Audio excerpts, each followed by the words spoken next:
The transmigrator hijacked my life as the true heiress for 3 years, turning my family into a toxic battleground of endless drama.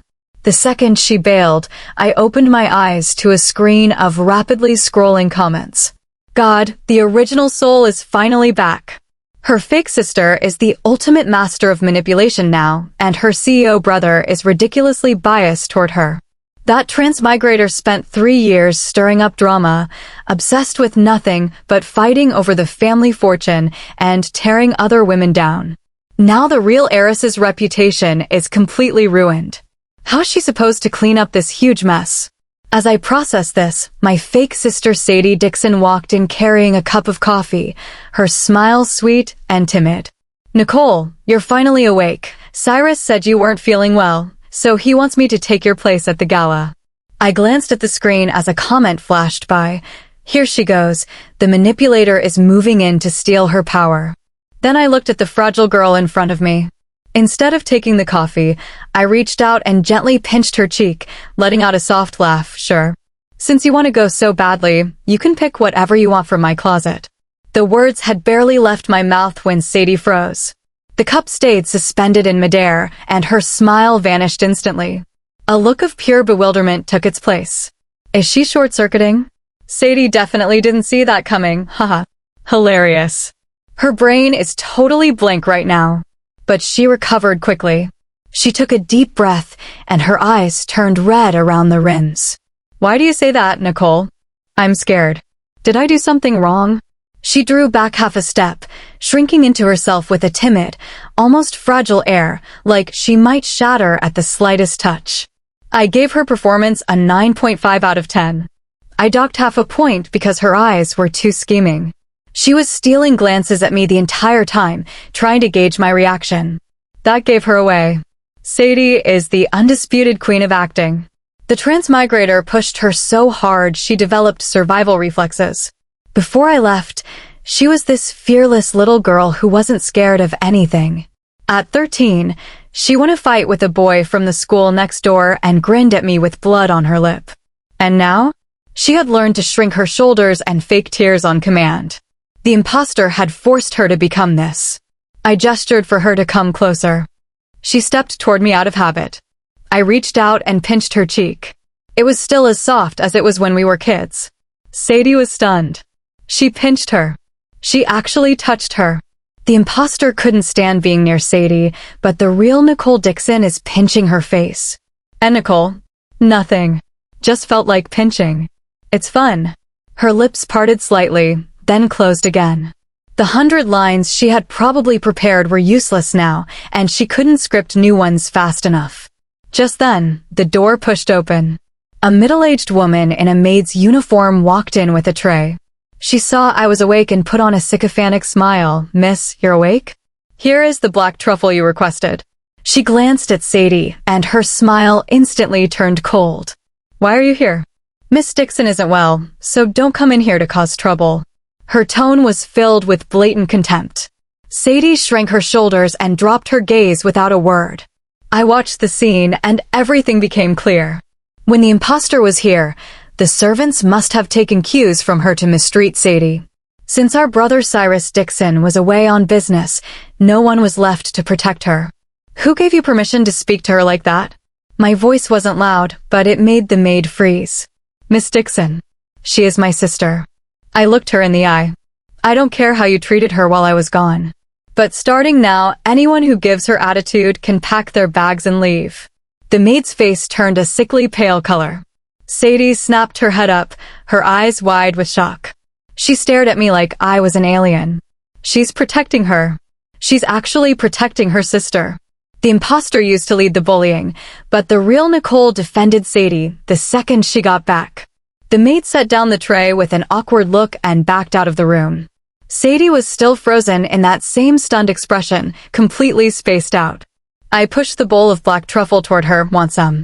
She shook her head mechanically, then nodded just as rigidly. Then her entire face crumbled into utter confusion. I should go." The door clicked shut. The frantic patter of her footsteps echoed down the hallway. She ran faster than a mouse being chased by a cat. I sank back against the pillow, but I didn't smile. The disaster left behind was even worse than I imagined. But it didn't matter. Now that I was back, I would fix it all, one piece at a time.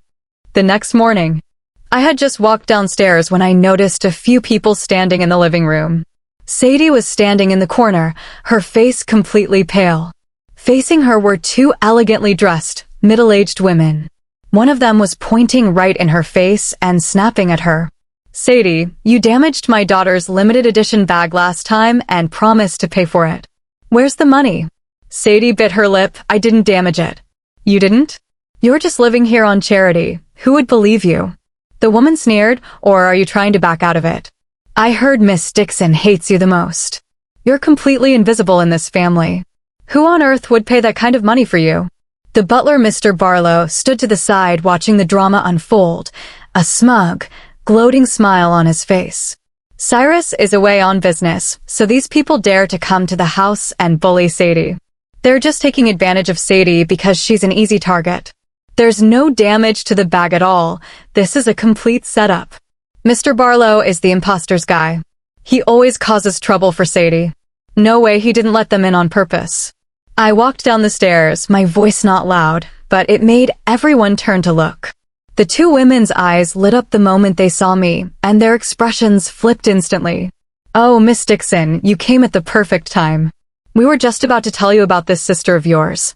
What kind of bag was damaged?" I cut her off. "A limited edition Hermes. It costs over $300,000. Sadie's face grew even paler, her lips trembling as she remained silent. I glanced at her, then looked back at the two women and smiled. $300,000, right? Fine, I'll pay. But I walked over and stood right next to Sadie. "So did my sister actually wreck that bag, or is your daughter just staging a deliberate shakedown?" The woman's expression twisted. "What is that supposed to mean?" "Nothing." I pulled out my phone. "Public places have security cameras. Let's pull up the footage and take a look. If it really is my sister's fault, I'll give you every single penny of that $300,000. But if your daughter is running a scam," I looked at her and smiled, "then I'll see you in court." The two women's faces flushed with embarrassment. They exchanged a quick look, and one of them let out a forced laugh. "Oh, Miss Dixon, we weren't really trying to make a big deal out of it or anything. We just came to ask what happened. Anyway, we'll be leaving now." They took off instantly, moving much faster than when they arrived. After the front door closed, I turned toward Mr. Barlow, who had been standing by watching the entire show. "What's your name?" Mr. Barlow blinked, startled. I'm Mr. Barlow, miss." "Who let those two women inside?" I didn't know they would." "How long were you standing there watching while they insulted my sister?" Mr. Barlow's face immediately turned white. "As of today, you're fired." I looked at him, my tone completely flat.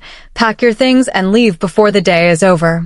"Miss Dixon, I've worked for the Dixon family for so long. Then you should know that Sadie is the second young lady of the Dixon family." I cut him off. "Not someone for you to use as entertainment." Mr. Barlow was escorted out by the other servants. The living room fell completely silent. Sadie was still rooted to the spot, looking completely struck by lightning. You helped me?" "No kidding." I looked at her. "You're my sister." Her eyes suddenly welled up with tears. She blinked hard, forcing the tears back.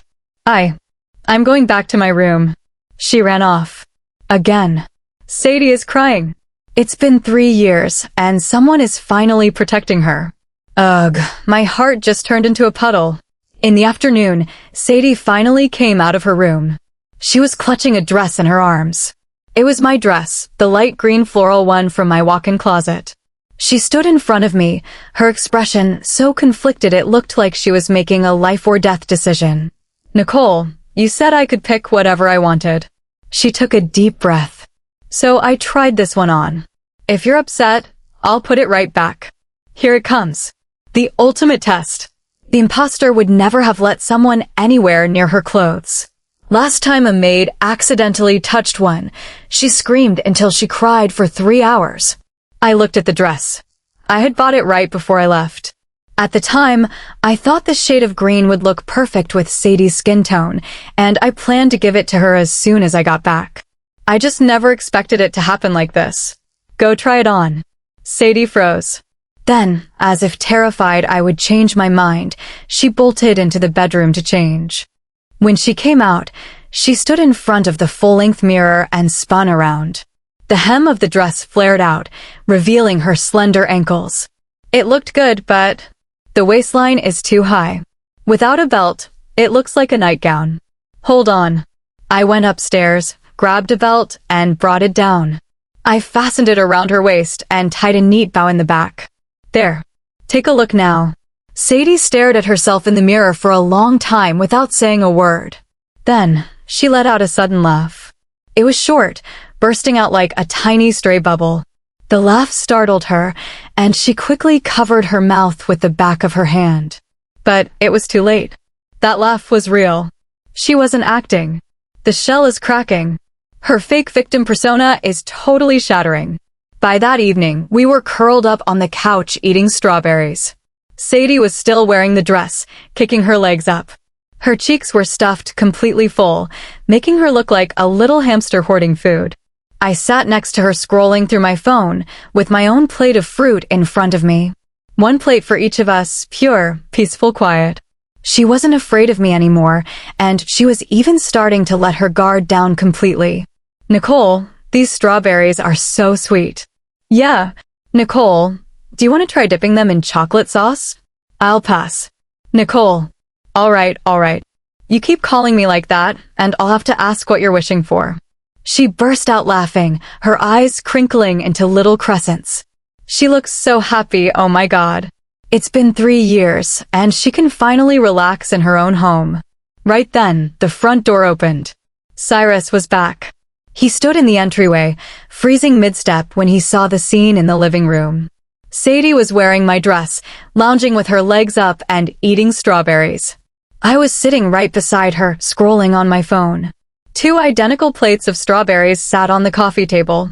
His expression shifted from exhausted to confused, and then from confused to entirely suspicious. Cyrus is back. He was away on a business trip for a week, and he came back to find everything had changed, LOL. Cyrus. Sadie greeted him, her voice muffled around a strawberry. Cyrus walked over, his gaze shifting back and forth between us. You two didn't fight? Sadie shook her head, pointing to her dress. Nicole let me wear it, and she even picked out the belt for me. Cyrus looked at the dress, then looked over at me. The look in his eyes changed. It was no longer that pure coldness and vigilance from before. Now, there was something else in it, something hard to define. After Cyrus returned, I could clearly feel him watching me. He watched me during meals. He watched me while we watched TV. When Sadie and I were talking, he would sit nearby and listen. Sadie filled him in on everything that had happened over the past few days, how I had protected her, how I had chased away the scammers, how I had fired the gloating butler. Cyrus listened to it all and remained silent for a long time. The next day was the weekend. Sadie was sprawling on the living room rug, picking out nail polish. Over a dozen little bottles were scattered all over the floor. Nicole, this one or this one? She held up 2 bottles right in front of my eyes. A dusty rose and a milky nude. The dusty rose. Then you should wear it too. I'll paint them for you. Sure. She dragged over a small stool and sat in front of me. She pulled my hand over and rested it on her knee. Halfway through applying the polish, she suddenly paused. Nicole, your hands are so cold. Before I could say anything, her grip on my hand tightened slightly. She moved my hand into her warm palms to heat it up. When she finished, she held my hand up. She inspected it from every angle, looking thoroughly pleased with herself. Looks good, right? It does. She smiled brightly. Cyrus was sitting on the couch nearby. He held a document in his hands, but he hadn't turned the page once. He was watching us. I stood up and walked toward the kitchen. Where are you going? Sadie asked. To make some coffee. I busied myself in the kitchen for a few minutes. I walked back out carrying a cup of coffee and placed it on the side table next to Cyrus. For you. Cyrus glanced at the coffee. Black coffee, no milk, no sugar. His fingers froze over the document, motionless. Who told you to make this? No one. I sat back down on the couch. Isn't this how you always drink it? The living room suddenly fell dead silent. Cyrus stared at the cup of coffee for a very long time. Then he picked it up and took a sip. He drank it. Only the original Nicole knew his coffee preferences. The imposter never paid attention to that. Sadie stopped painting her nails too. Her gaze shifted back and forth between Cyrus and me.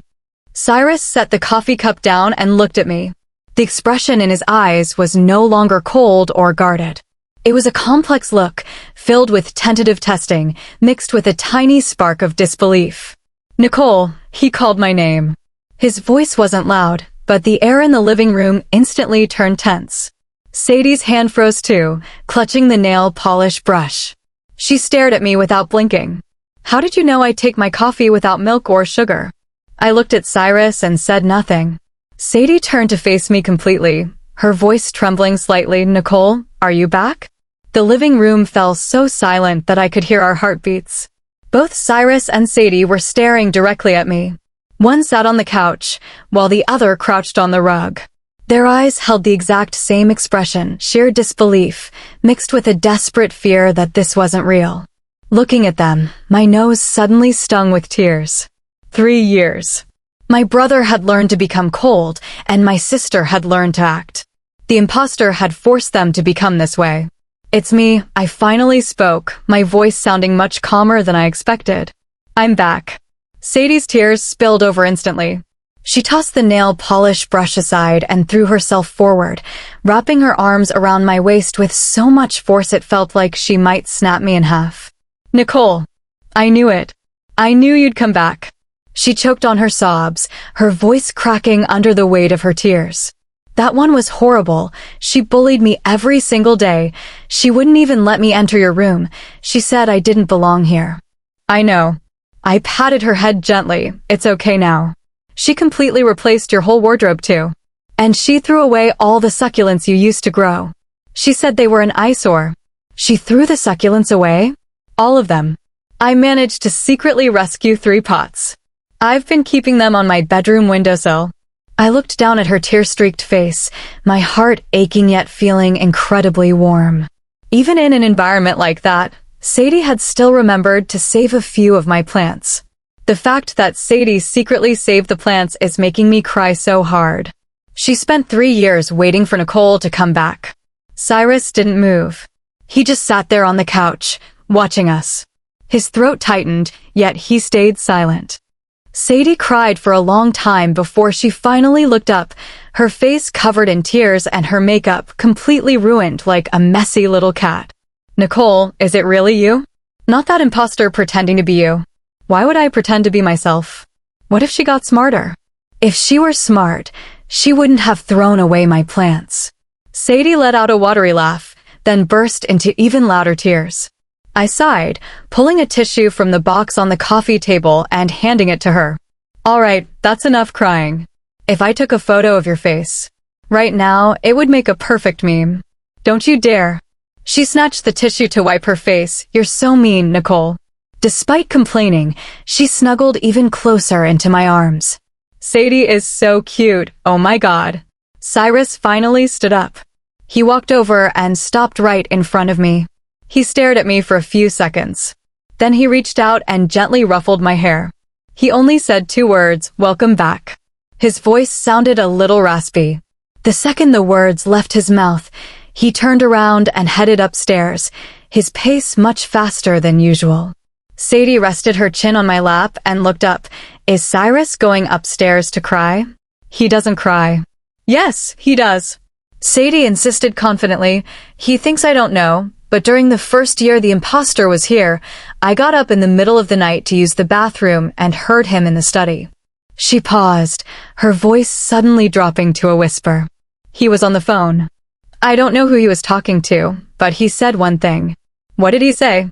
He said, my sister is gone. I froze. The way his voice sounded. I've never heard him like that before. Sadie lowered her head, burying her face against my lap, so I knew that no matter what, Cyrus was waiting for you to come back, just like I was. I stroked her hair, remaining silent for a long moment. Birds chirped outside the window.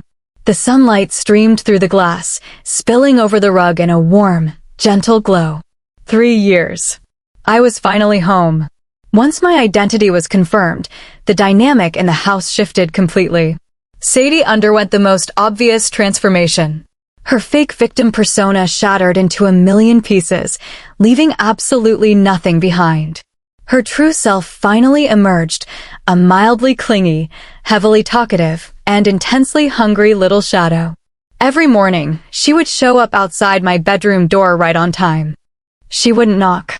She would just push the door open and throw her entire weight onto my bed. "Nicole, get up. What are we eating today? Is it even 7 yet? It's 7:30. Get up. I'm starving." I managed to tolerate it on the first day. I managed to tolerate it on the second day. By the third morning, when she threw herself onto the bed again, I rolled over and pulled the blanket completely over my head. "Sadie, are you my alarm clock?" "Better than an alarm clock. You can hit snooze on an alarm, but you can't hit snooze on me." With that, she yanked my blanket back and slid right into bed with me. Her ice-cold feet pressed instantly against my leg.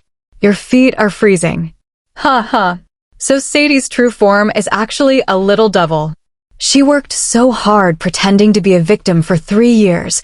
She's completely unleashed now. Cyrus's changes were a bit more subtle. He didn't throw himself at me the way Sadie did. Instead, he simply started materializing in places he had absolutely no reason to be. For instance, while I was in the kitchen making breakfast, he would walk in carrying a glass to pour some water. Once the glass was full, he wouldn't leave. He would just lean against the counter and watch me. "Don't you have work?" "Going in late today." "Why are you standing there?" "Drinking water." He raised his glass slightly. "Cyrus is just watching Nicole cook, ha ha." It's been half an hour and he's still not even done with half a glass of water. Another time, Sadie and I were sitting in the living room doing face masks together. Cyrus came downstairs and froze halfway down the steps. He stared at us for a couple of seconds. Then he quietly walked over to the single armchair, sat down, and opened his phone to pretend he was reading the news. "Cyrus, do you want one too?" Sadie asked, waving a face mask in the air. "No. Are you sure? It's really hydrating and you look exhausted from working late recently." I said no. Despite his refusal, he didn't budge. He just sat there reading the news. He read for 40 straight minutes. It wasn't until we finished our masks, washed our faces, drank our yogurt, and headed back to our rooms that he finally got up and went upstairs. He just wants to hang out with them. He's just too proud to say it out loud. The emotionally detached brother is always the funniest. One night around 11, I was in the study sorting through the disastrous financial records the imposter had left behind. There was a knock at the door. Cyrus walked in, carrying a glass of warm milk. "Not asleep yet?" "Almost done." I took the milk, thanks. He didn't leave immediately.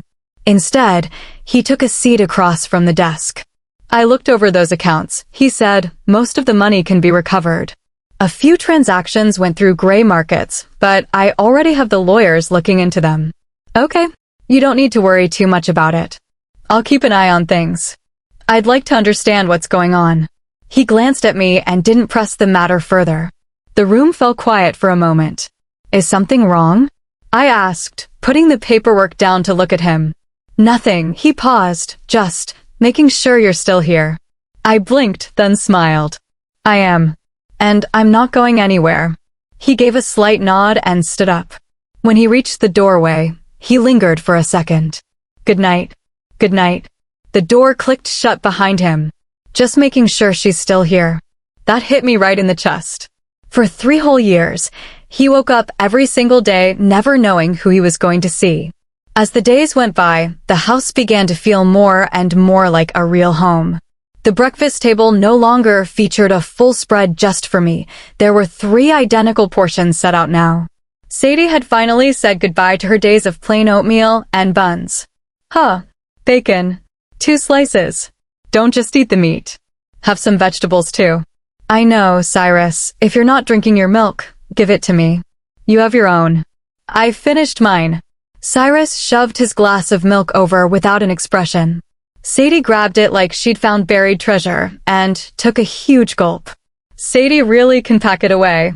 Cyrus acts so cold, but he gives in every single time. Every single time. That afternoon, I was cleaning out the room the imposter had used. The things she had left behind stacked up against an entire wall. Designer bags, haute couture dresses, and jewelry, all clearly worth a fortune. Sadie leaned against the doorframe, watching me. Nicole, what are you going to do with all this stuff? Sell it.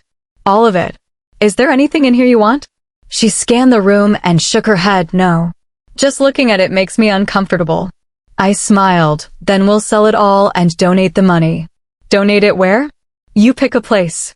Sadie tilted her head, thinking it over. Then, let's give it to an animal rescue. I saw one recently that was desperately short on funding. Sounds good. She gave a happy little hop, running over to wrap her arms around my elbow. You're the best, Nicole. The imposter spent 3 years hoarding all the stuff, and the real Nicole donates it all with one sentence. Class. Now that is pure class. Halfway through sorting the items, I found a small box tucked away in the very back of the closet. I opened it up. It was full of my old things. An old photo album, a few lipsticks, and a bracelet.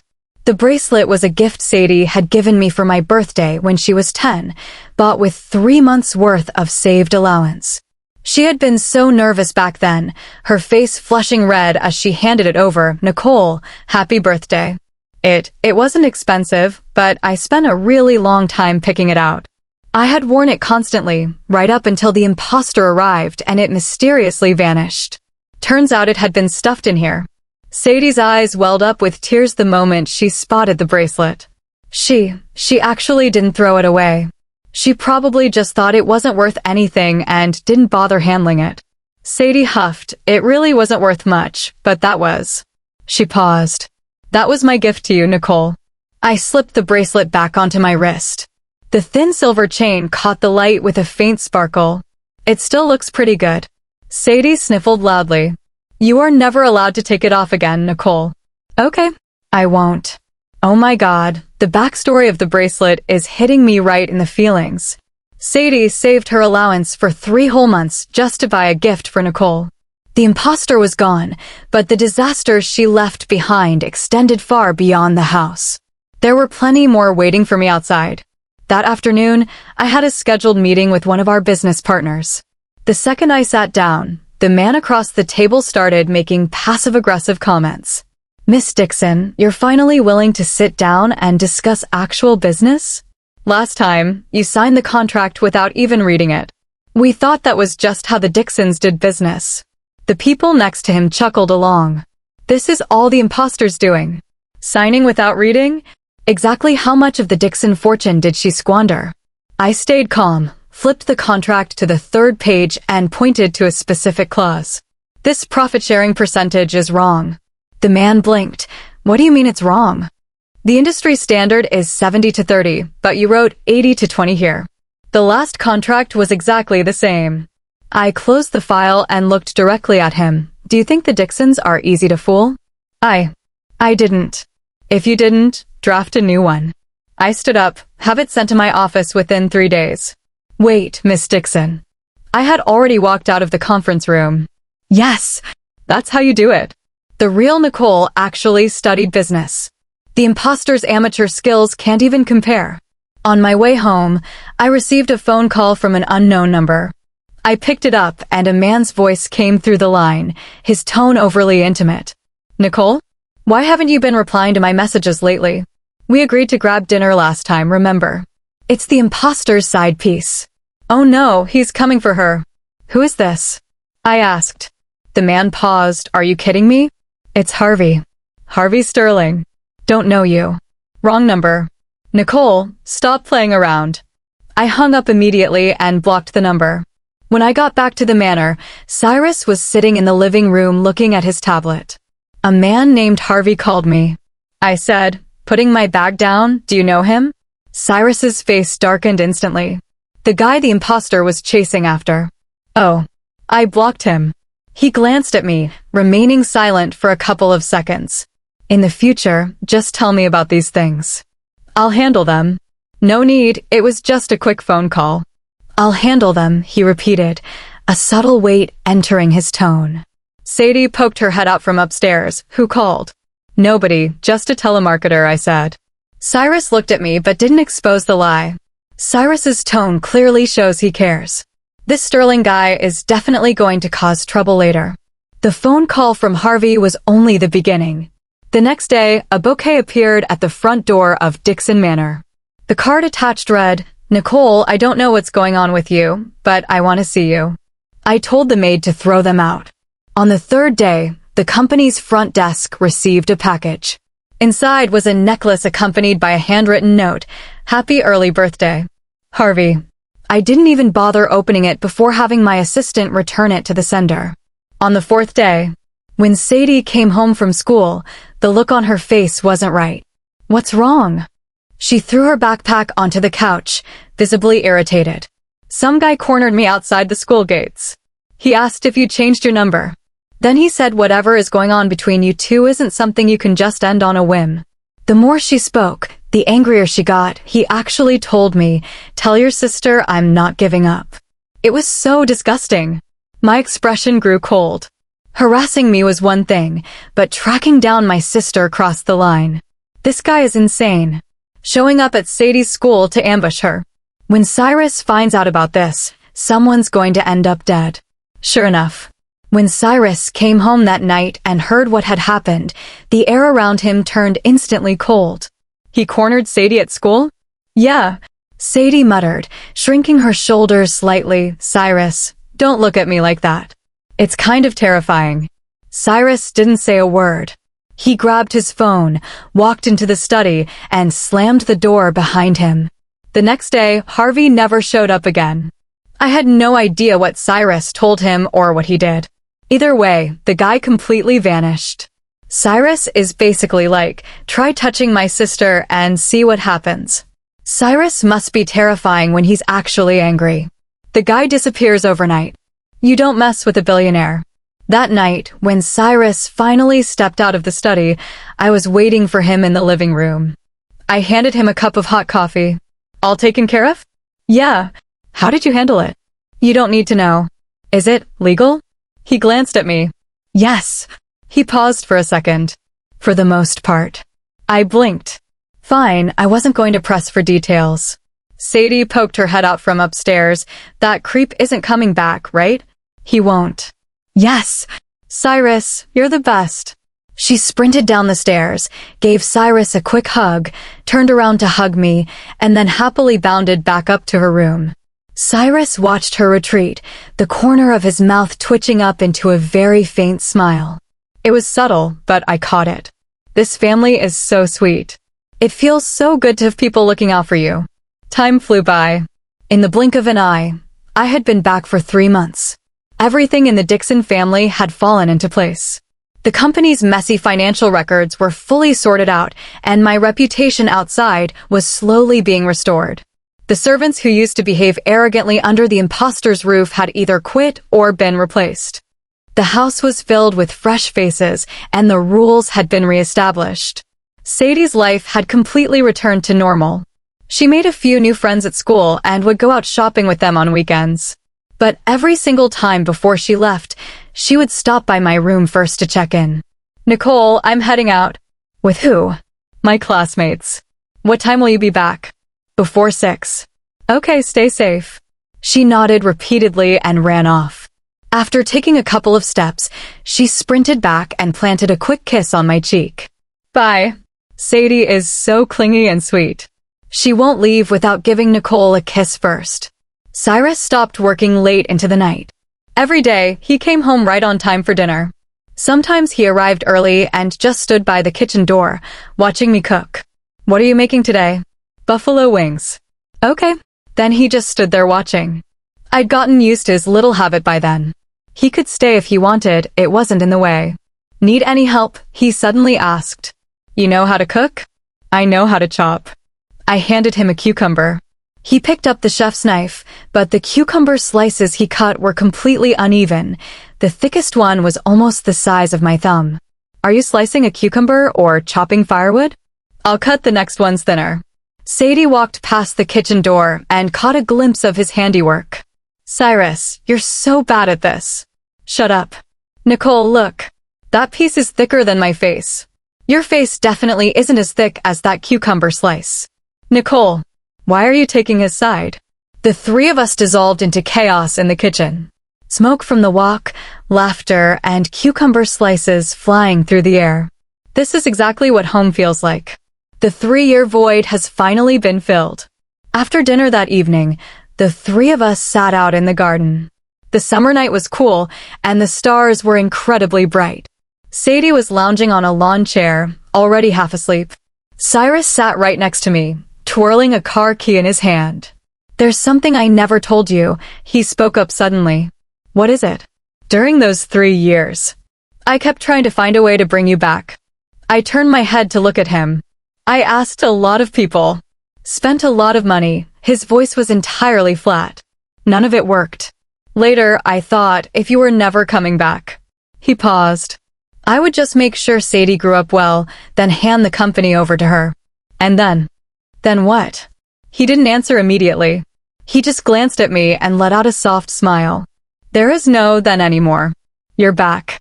I stared at him, a string in my heart pulling tightly. Even though he didn't say it out loud, I could guess what that then meant. I'm back, I said, and I'm not going anywhere. He gave a slight nod. Sadie rolled over, murmuring in her sleep, Nicole, don't go. I smiled, reaching out to pull her light blanket up over her shoulders. I won't leave. I'm right here. The corners of her mouth curved slightly, and she drifted right back to sleep.